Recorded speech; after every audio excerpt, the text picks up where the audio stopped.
Wag na wag kang mainggit. Naranasan mo na bang nakaramdam ng inggit? Yung mas may magaling pa sa'yo?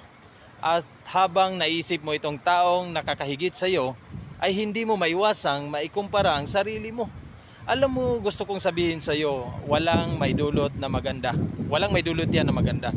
At yan pa ang dahilan para mahila ka pa pababa. Kapag nakikita mo kasi ang mga taong mas nakakahigit sa'yo sa mga bagay na wala ka, mapupuwersa ka nito na upang mangutang ka para makabili ka rin nito. Huwag nating kalimutan, may kanya-kanya tayong journey, magkaiba ang pinagdaanan natin. Normal lang yan na may mauuna talaga, magtagumpay, o may mas magaling pa sa atin. Ang magandang gawin mo ay pag-focus ka lang sa sarili mong plano at iwasan mong makaramdam ng pagkainggit. Hanggang dito na lang ang ating video. Walang sawang pagpapasalamat sa inyo.